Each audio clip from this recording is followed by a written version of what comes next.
Sagittarius, hi! Welcome to Mr. Queen PH at ito ang inyong weekly reading for December 4 to 10, 2023.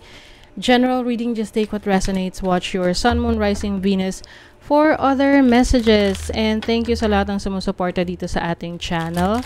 Just a reminder, gamitin nyo lang ang reading na to bilang gabay. And pa-follow, like na rin ang ating Facebook and TikTok. Lahat po yan, Mr. Queen PH. And please check out my Shopee. Available ang mga protection and prosperity bracelets, zodiac sign bracelets, and many more. Link on the description. Ayan. So let us see, Sag, what's coming to you this week? What's coming to Sag this week? And by the way, it's Sagittarius season. Happy birthday, happy solar return. I wish you all the best in life, happiness, success, and good health. Yan. Oh, Chiron, healing. You are growing because you are healing. Oh, di ba?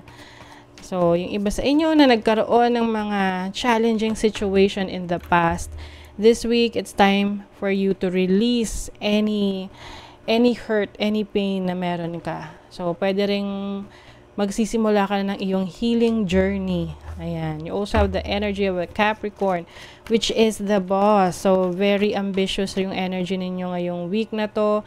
You want to accomplish a lot of things.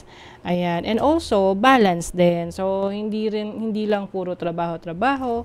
You also have time with other things na importante rin sa buhay mo.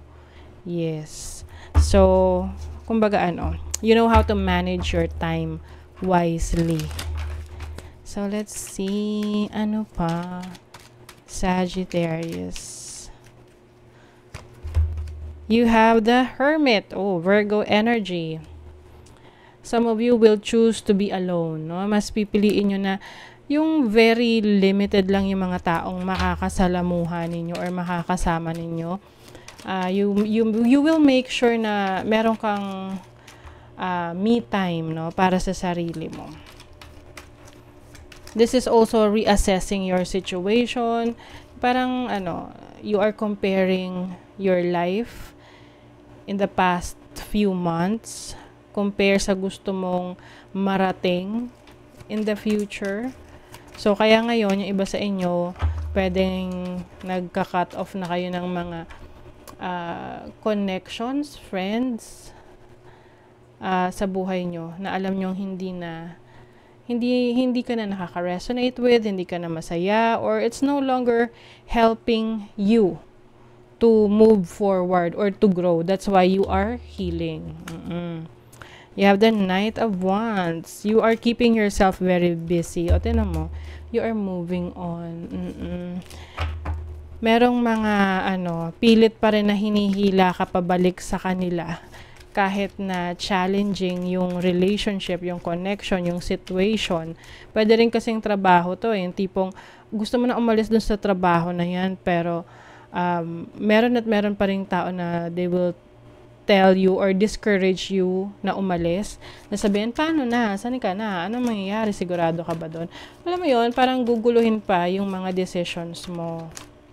You also have the Five of Cups. I think you have been through a lot, no? Kumbaga, may mga losses dito, may mga nawala na sa'yo.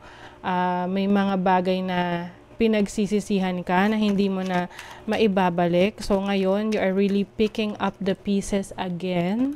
Yes, o diba? With the Star, you're very hopeful.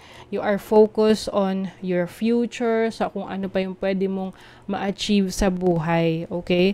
So, I think you have learned a lot. Marami ka nang natutunan, no? From your past. Marami ka nang natutunan sa mga experiences mo. May mga taong nawala na sa buhay mo, connections na nawala na, situations na nawala na, but you are still very positive sa iyong very optimistic ka pa rin, positibo pa rin yung pananaw mo.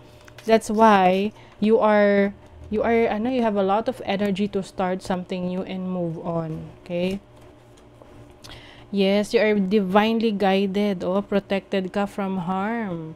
So, yung mga spirit guides, yung mga naniniwala sa mga angels dyan. So, yeah, you are being protected. a lot of protection, no? Nakakaloka, Sagittarius. Alam nyo kasi ang Sagittarius is ruled by Jupiter. And, you know, Jupiter is the planet of abundance. This is also related to God. So, that's why a lot of protective energies around you. Meron kang kaibigan na very much protective sa'yo, no? So, kumbaga, meron ka mang mga ika-cut off na tao sa buhay mo. Meron ka namang mga loyal friends na talagang handang ipagtanggol ka. Oh my God, look at that, Sagittarius. A change for the better. So, there's a butterfly. A butterfly is a symbol of transformation, new beginnings. So, ayun na nga. Yang healing process na yan, kailangan yung pagdaanan para mag-open up itong new opportunity for you. Meron kang kaibigan, malayong kaibigan na hindi ka na nakakausap or pwede nagkakausap kayo paminsan-minsan. This person is thinking about you. Pwedeng ito rin yung friend mo na tumutulong rin sa'yo. You have Mountain Road. Oh my God, Sag. You are on the road to success. Grabe, oh. Ibig sabihin yan, naging mahirap man yung daan patungo doon sa tuktok ng bundok. But this is a confirmation that you are going to be successful in achieving your goals, your dreams. So keep moving, okay? Huwag mong hayaang ma-discourage ka ng ibang tao. So let's see what else. You have Mercury in Aquarius in the 10th house. So, iba sa inyo, malakas yung Aquarius na, placements. So, Mercury is about communication. This is about your mind, your ideas.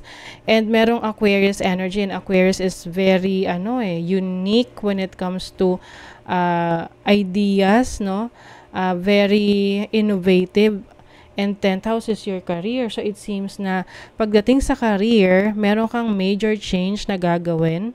And this is going to be successful na parang hindi siya kayang gayahin ng iba. Oo. Na tipong ikaw lang yung kayang makakagawa niyan because this is something original. Let's see, ano pa? Wow! See, you have the Six of Pentacles. This is balance in your cash flow. Hindi mo poproblemahin ang finances ngayong week na to because what you need will be provided. You also have the Five of Pentacles. I think you are someone who's also going to help other people na nagsa-struggle with the Nine of Wands. Okay? So, it seems na kung nagkaroon ka ng challenges, financial challenges in the past dahil rin sa paglakas loob mo, no? Sa motivation mo, you will get over that, okay? Ma-overcome mo yan. So, that is your reading, Sagittarius. Kung nagustuhan nyo ito, naka-resonate kayo, mag-comment kayo dyan, like, share, subscribe para lagi kayong updated sa ating mga readings. Thank you so much, Sagittarius. See you again.